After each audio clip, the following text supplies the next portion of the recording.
할렐루야. 네, 오늘도 좋은 날입니다. 주님의 사랑과 은혜와 능력과 복주심이 또 여러분 모두에게 함께 하실 바랍니다. 특별히 오늘 이 시간도 영상으로 또 예배 드리는 여러분들에게도 우리 하나님의 풍성한 복이 있기를 바랍니다.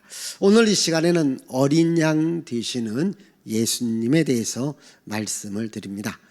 사도 요한은 주님의 부르심으로 하늘에 올라가요.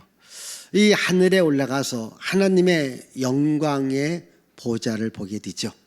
그 하나님의 영광의 보좌에 둘러선 네 생물들과 24 장로들이 주님께 영광과 존귀와 찬양을 돌려드립니다.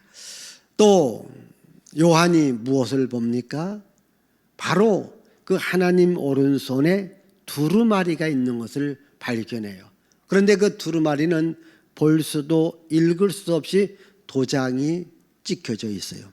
그래서 요한은 그 두루마리를 읽고 보고 싶어서 울면서 기도했었을 때 하나님께서 한 장로를 보내서 울지 말라. 다윗의 뿌리가 이기었다. 그러면서 다윗의 자손 예수 그리스도께서 그 두루마리 책에 도장 찍힌 인을 떼고 그 안에 있는 말씀을 알려줄 것이다. 이렇게 이야기를 해요. 우리가 요한계시록을 읽을 때에 또 여러분들 요한계시록 해석할 때에 중요한 세 가지 7이라고 하는 숫자를 지난 시간 말씀드렸죠. 7인 그리고 7나팔 그리고 7대접. 이제 6장부터는 7인이 나와요. 그래서 첫 번째 인을 떼고 둘째, 셋째, 일곱째 인을 뗄 때에 여기서 나팔이 불려져요. 그 나팔도 또 역시 7입니다. 첫째 나팔부터 일곱째 나팔까지 불려지죠. 그리고 나팔, 7나팔이 불려질 때에 7대접이 등장해요. 그 7대접들이 이제 하나씩 쏟아지는 이야기가 요한계시록 전체의 이야기입니다.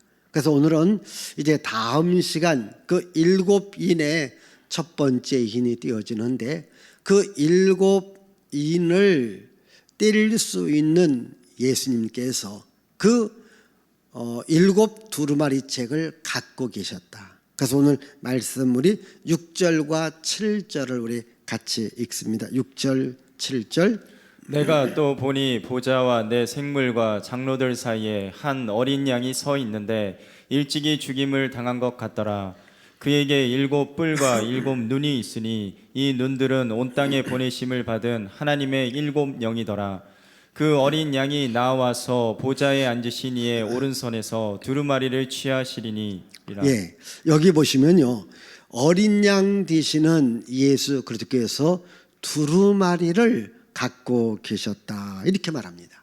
여러분 성경에서 예수님을 어린 양으로 표현하고 있는데 이 어린 양이란 이야기는 먼저 구약 출애굽기에서 말하고 있는데 우리 한번 출애굽기 12장 3절을 읽어보십시다. 너희는 이스라엘 온 회중에게 말하여 이르라. 이달 열흘에 너희 각자가 어린 양을 취할지니 각 가족대로 그 식구를 위하여 어린 양을 취하되. 예, 여기 오시면 어린 양을 취한다고 하는 말은 어린 양을 잡으라는 거죠. 그래서 어린 양을 잡아 그 피는 문설주에 바르는 거예요.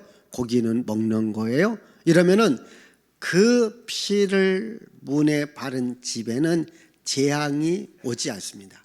그리고 이 어린 양의 죽음을 통해서 이스라엘 백성들은 애굽의 종되었던 땅에서 나오게 됩니다.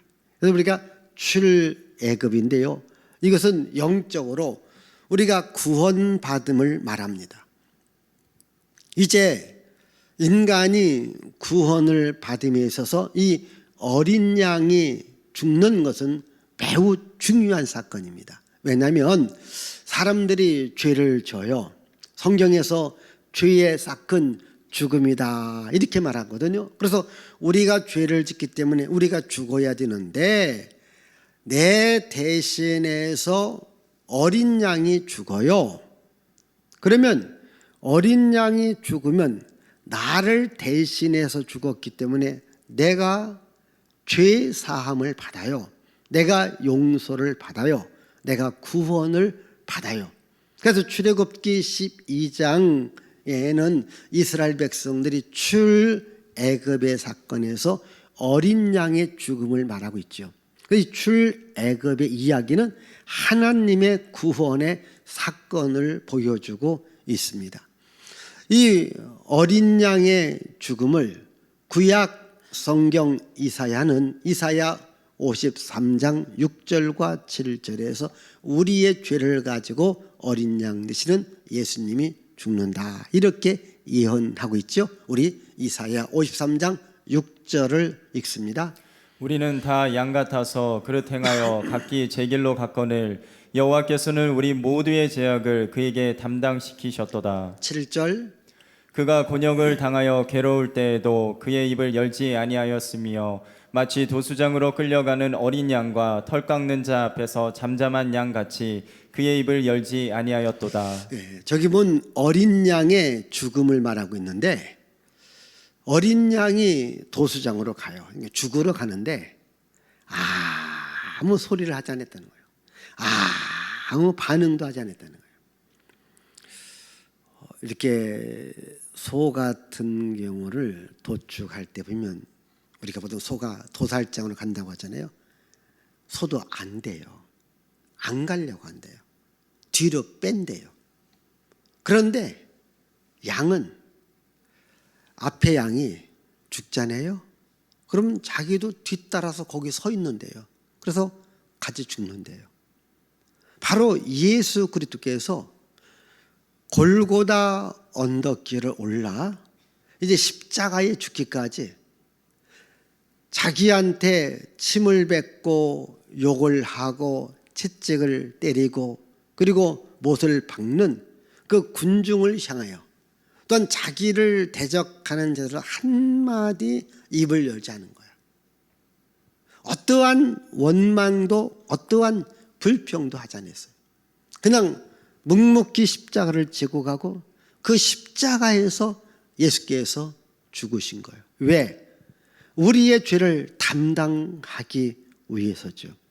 그래서 이 이사야에 말하고 있는 어린 양을 사도 요한은 요한복음 1장 29절에서 보라, 세상 죄를 지고 가는 하나님의 어린 양이로다, 이렇게 말하고 있습니다. 우리 같이 요한복음 1장 29절입니다. 이튿날 요한이 예수께서 자기에게 나오심을 보고 이르되 보라, 세상 죄를 지고 가는 하나님의 어린 양이로다. 예수님은 누구냐? 세상 죄를 지고 가는 하나님의 어린 양이다. 여기 세상 죄라고 하는 것은 오늘 우리 모두의 죄입니다. 오늘 여기 나오신 여러분들의 죄뿐만 아니라 교회 다니지 않는 사람들의 죄까지 십자가에서 다 처리해 놓으신 거예요.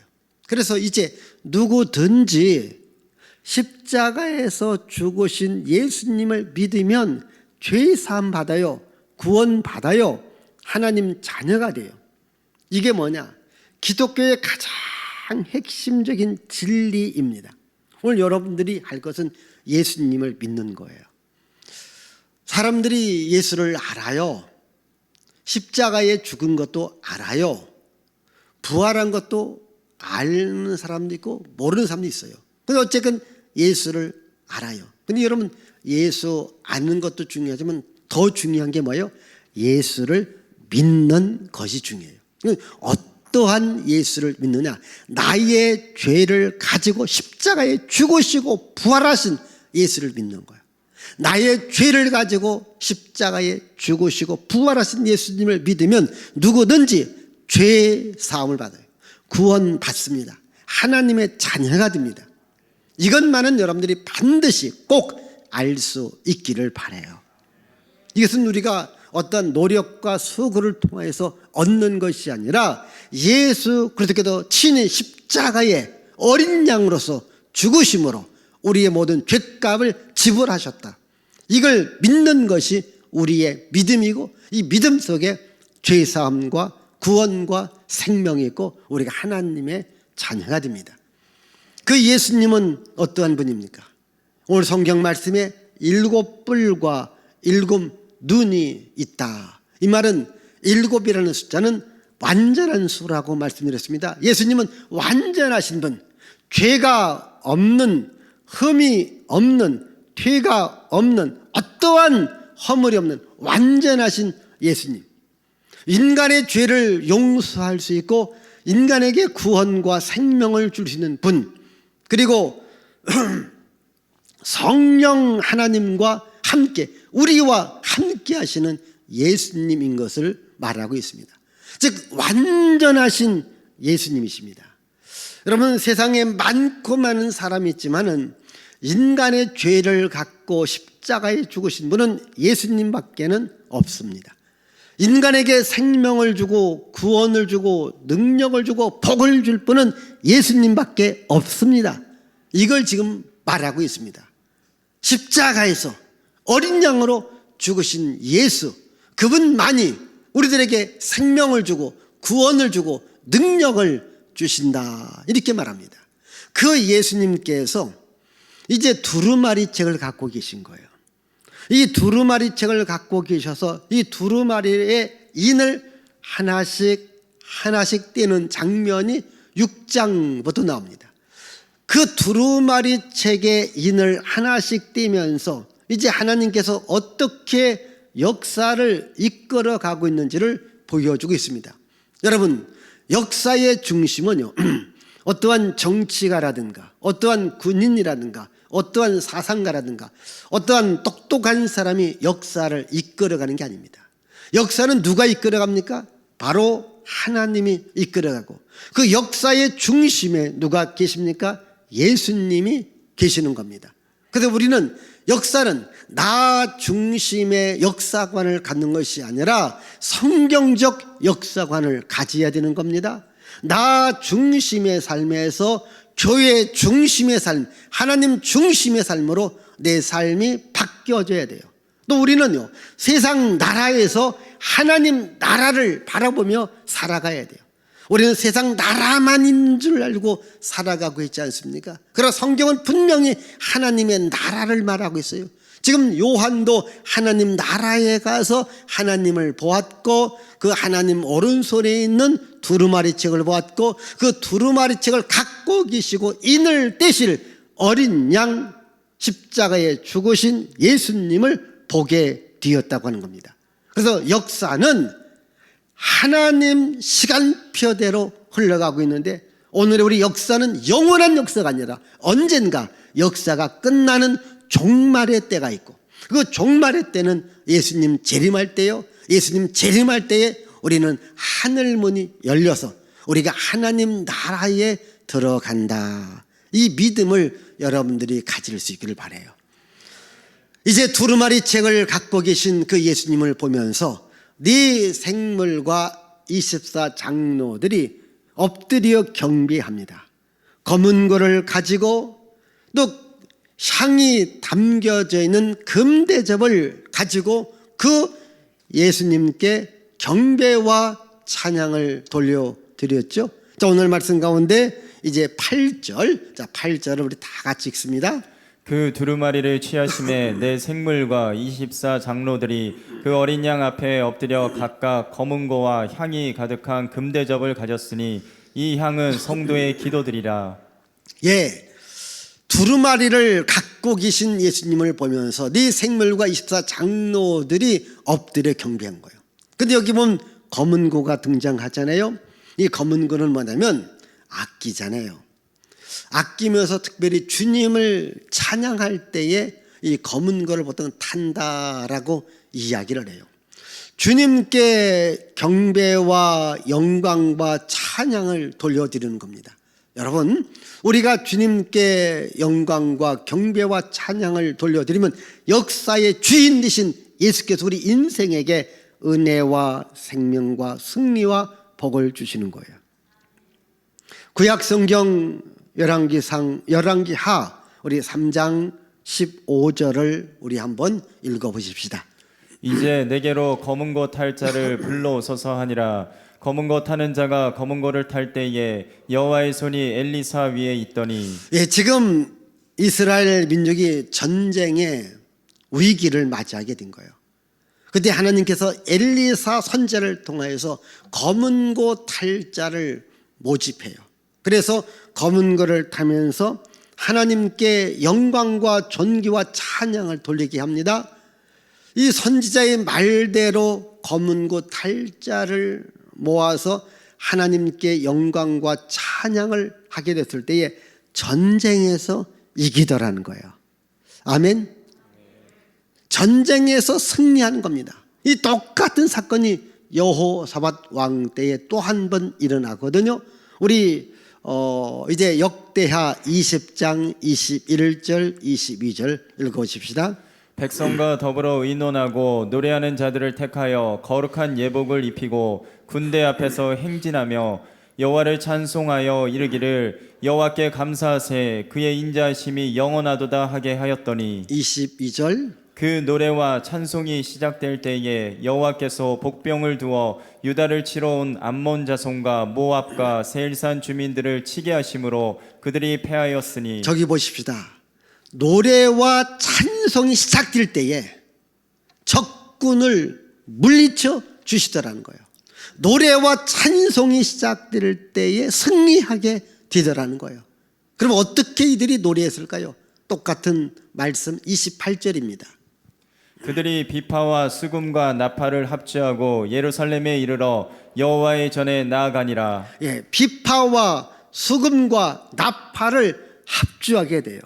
그러니까 이들이 찬양할 때에 그냥 찬양한 것이 아니라 악기를 가지고 하나님께 찬양했을 때에 적군들이 물러가더라는 거예요.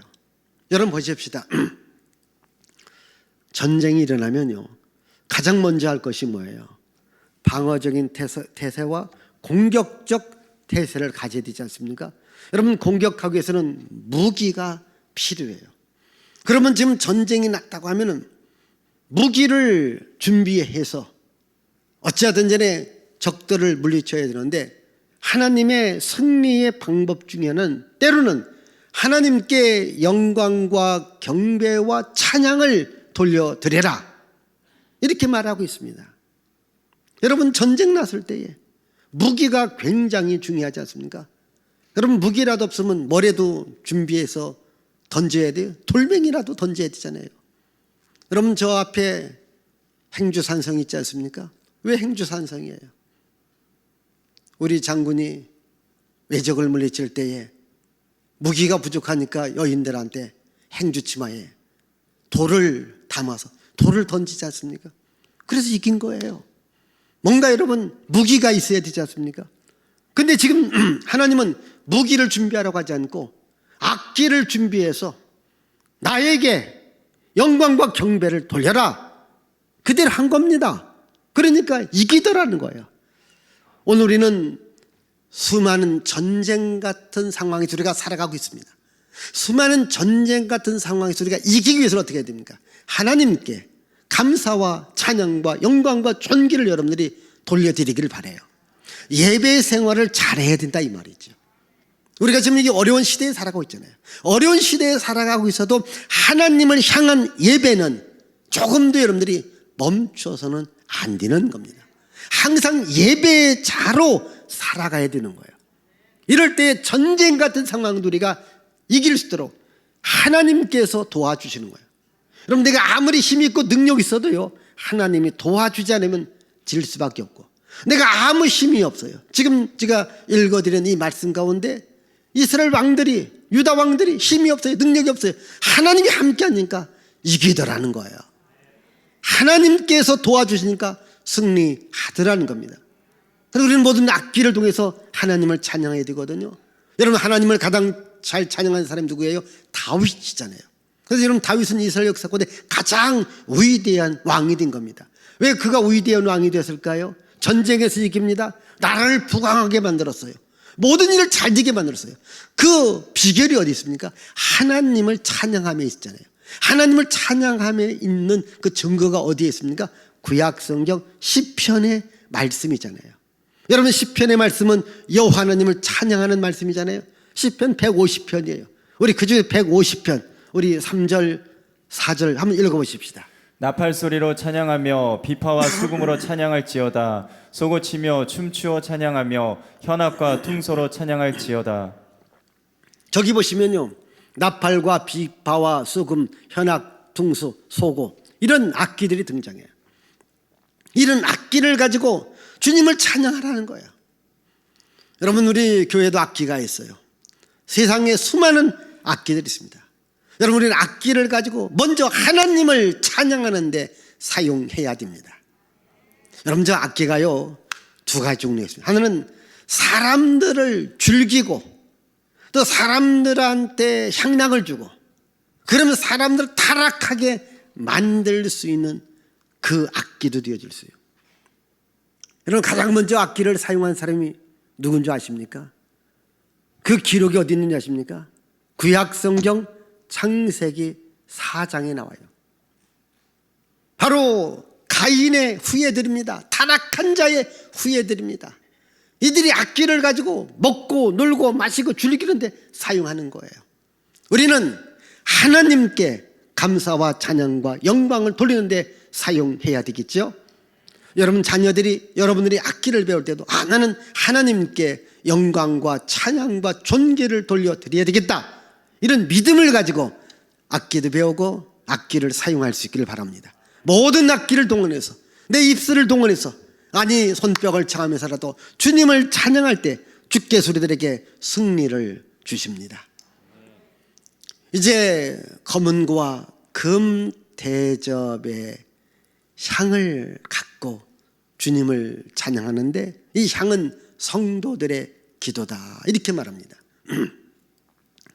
오늘 교회에 원형이 되어지는 구약의 성막이 있습니다. 이 구약 성막 가운데에 분향단이 있습니다. 이것을 그 분향단이 금으로 만들었기 때문에 금향단이라고 말합니다. 저게 성막의 평면도이거든요. 그래서 성소에 떡상이 있고 금촛대가 있고 분향단이 있습니다. 이게 향불을 피우는 겁니다. 이것을 분향단이라고 말합니다. 우리 한번 성경 출애굽기 40장 5절의 말씀을 봅니다. 또 금향단을 증거계 앞에 두고 성막문에 휘장을 달고 26절입니다. 그가 또 금향단을 회막안 휘장 앞에 두고 30장 27절입니다. 상과 그 모든 기구이며 등잔대와 그 기구이며 분향단과 분향단 또는 금향단이라고 말씀하고 있는데 모습이 저런 모습으로 되어져 있습니다. 저 위에다가 향을 피우는 겁니다. 그래서 항상 향의 그 향의 연기가 위로 올라가게끔 되어져 있는데요, 이것을 때로는 뭐냐, 영적 의미는 성도들의 기도다. 우리 다시 5장 8절을 우리 보십시다. 그 두루마리를 취하심에 내 생물과 24 장로들이 그 어린 양 앞에 엎드려 각각 검은고와 향이 가득한 금대접을 가졌으니 이 향은 성도들의 기도들이라. 봅시다. 향이 가득한 금대접을 가졌다. 그게 금향단입니다. 이 향은 성도의 기도들이다. 그래서 그 안에 향이 탑니다. 그러면 그 향의 연기가 위로 올라가요. 그 향이 뭐냐? 성도들의 기도다, 이렇게 말합니다. 우리 시편 141편 우리 1절과 2절입니다.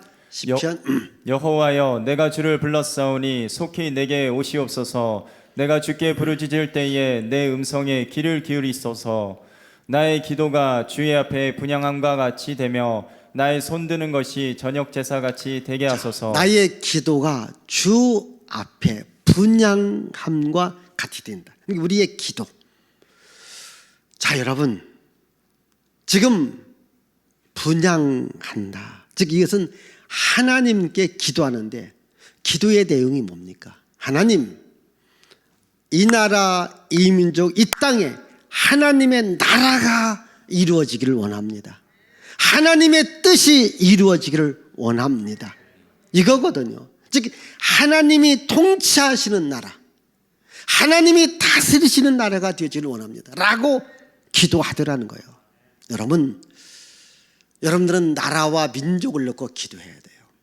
즉 우리나라와 민족이요, 정말 하나님의 통치, 하나님의 뜻이 이루어질 때에 우리나라가 잘 사는 나라, 부강한 나라가 됩니다.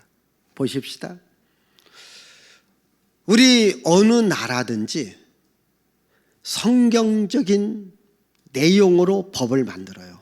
헌법을 만들어요. 그리고 구약 율법을 기준으로 해서 헌법을 만들어요. 하나님을 경외하는 마음으로 법을 만들고 그 법을 시행한다면 그 나라는 좋은 나라, 부강한 나라, 건강한 나라가 되어지는 거예요. 그런데 하나님의 말씀을 무시하는 거예요.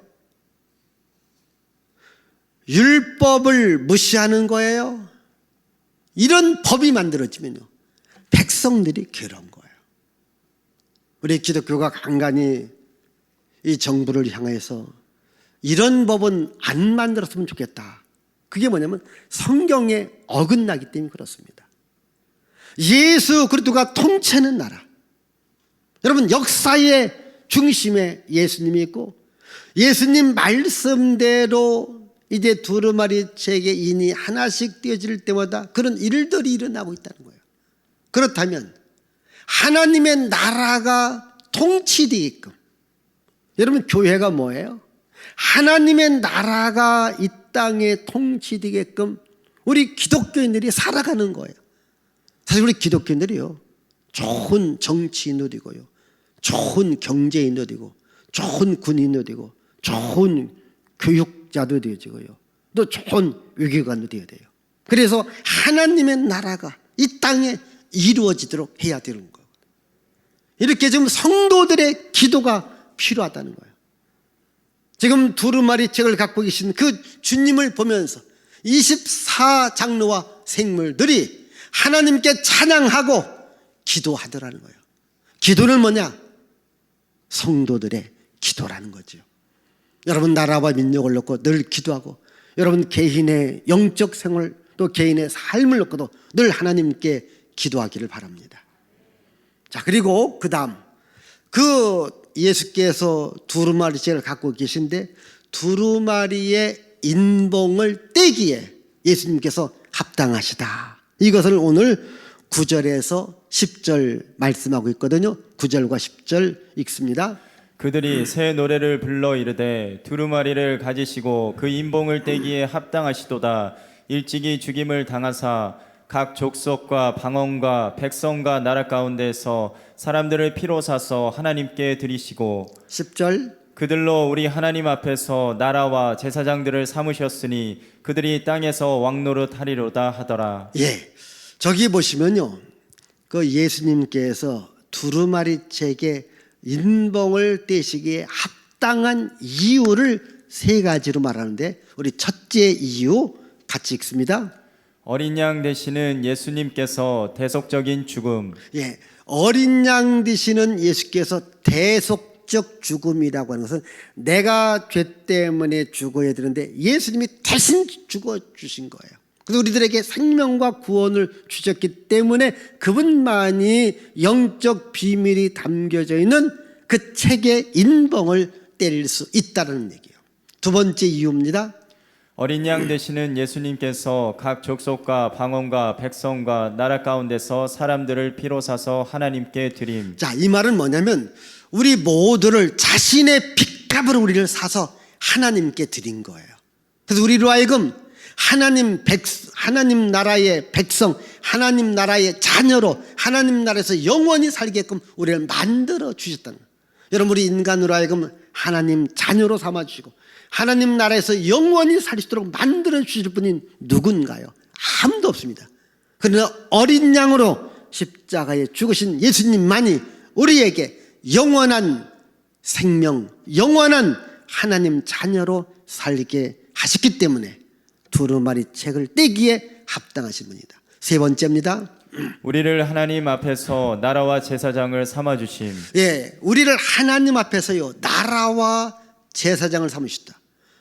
거기 이어지는 말씀이 뭐냐? 우리를 왕노릇하게 했다.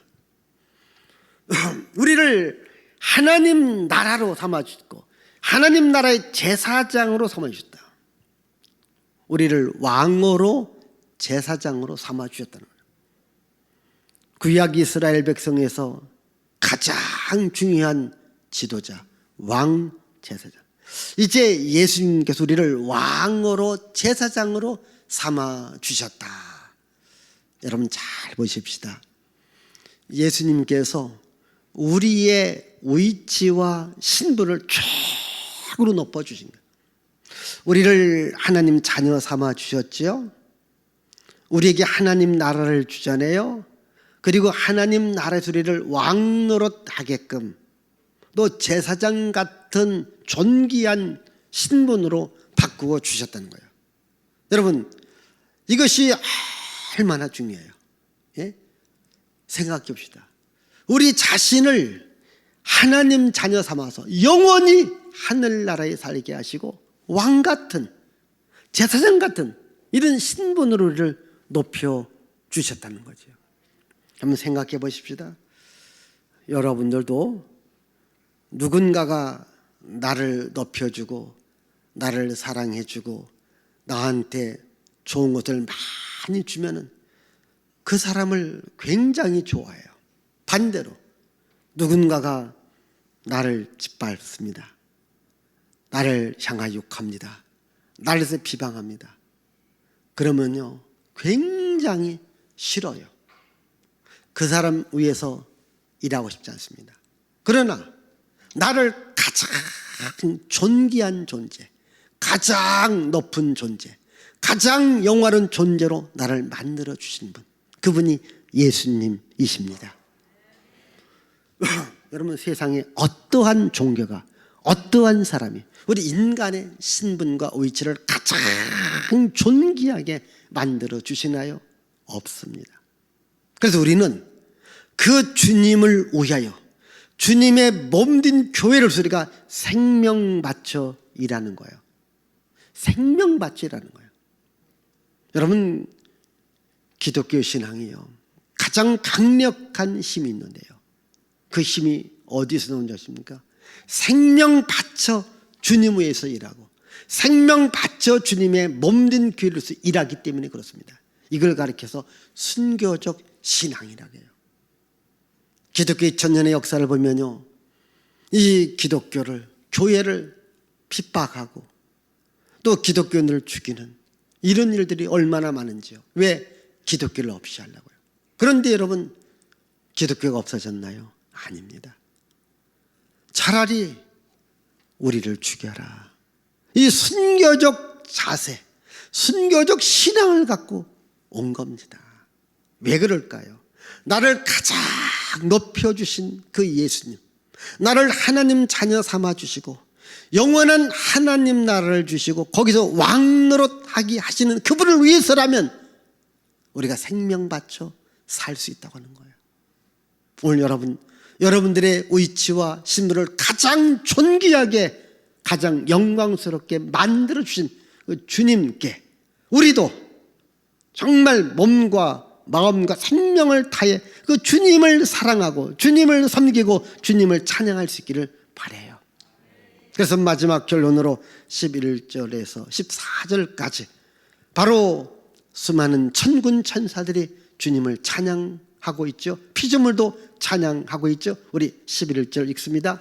내가 또 보고 들음에 보좌와 생물들과 장로들을 둘러선 많은 천사의 음성이 있으니 계속해서 그 수가 만만이요 천천이라. 큰 음성으로 이르되 죽임을 당하신 어린 양은 능력과 부와 지혜와 힘과 존귀와 영광과 찬송을 받으시기에 합당하도다 하더라. 내가 또 들으니 하늘 위에서와 땅 위에와 땅 아래와 바다 위에와 또 그 가운데 모든 피조물이 이르되 보좌에 앉으신 이와 어린 양에게 찬송과 존귀와 영광과 권능을 세세토록 돌릴지어다 하니 14절 내 생물이 이르되 아멘하고 장로들은 엎드려 경배하더라. 자, 여기 네 생물과 장로들이 그 어린 양 되시는 예수 그리스도 앞에 경배와 찬양과 영광을 돌립니다. 하늘의 천군 천사들이 와서 영광과 경배를 돌려드립니다. 그리고 모든 피조물, 모든 창조물들이 하나님께 영광과 경배와 찬양을 돌려드리더라는 겁니다. 그렇다면 오늘 저도 여러분도 우리 주님께, 우리에게 어린 양이 되시고 십자가에 죽으셔서 우리들에게 구원과 생명을 주신 그 예수님께 경배와 영광과 찬양과 존귀를 돌려야 되는 거예요. 이것이 우리들의 신앙이라는 거예요.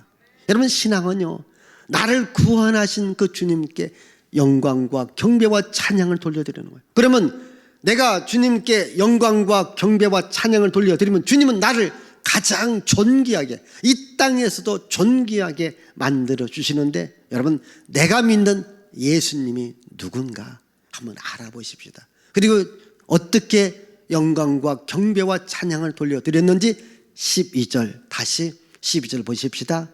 큰 음성으로 이르되 죽임을 당하신 어린 양은 능력과 부와 지혜와 힘과 존귀와 영광과 찬송을 받으시기에 합당하도다. 저기 하더라. 보시면요, 능력과 부와 지혜와 힘과 존귀와 영광과 찬송을 받으시기. 그 말은 뭔가, 예수 그리스도 안에는 능력이 있고 부귀가 있고 지혜가 있고 힘이 있고 존귀가 있고 영광이 있고 찬송이 있다는 거예요.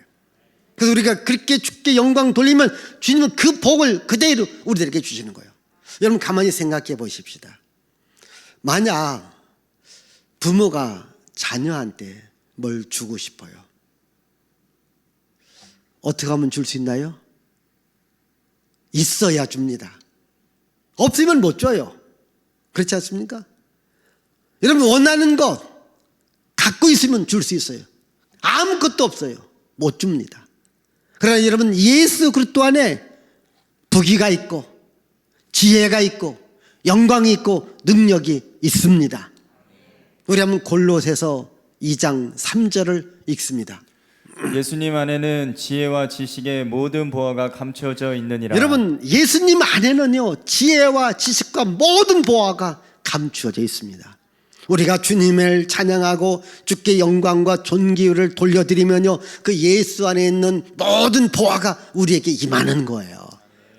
그래서 우리는요, 우리들에게 생명을 주고 능력을 주고 보화를 주고 지혜를 주고 지식을 주는 그 주님을 찬양하는 거예요. 여러분, 우리가 그냥 예수 믿는 것 아니에요. 그냥 교회에 나오는 것 아니에요. 우리가 예수 믿고 교회에 다니고 하나님께 영광과 존귀와 찬양을 돌려드리면 하나님은 나에게 생명을 주고 능력을 주고 지혜를 주고 부귀함을 주시는 거예요. 우리 인생을 존귀하게 만들어 주시는 겁니다. 그래서 우리는 주님을 찬양하는 거예요. 이제 여러분, 다시 한번 내 평생에 주님을 찬양하리라, 주님께 영광을 돌려드리라, 이렇게 여러분들이 하시며 살면 하나님의 은혜가 여러분들에게 함께하리라 믿습니다. 기도합니다. 하나님 아버지, 감사와 찬양과 영광과 존귀를 주께 돌려드립니다. 이제 주 안에 있는 지혜와 지식과 능력과 존귀와 부귀함이 우리에게 오게 하여 주옵소서. 그래서 우리 평생 주님만을 높이며 주님만을 자랑하며 주님만을 알며 주님만을 찬양하며 살아가게 하옵소서. 예수님의 이름으로 기도하옵나이다. 아멘.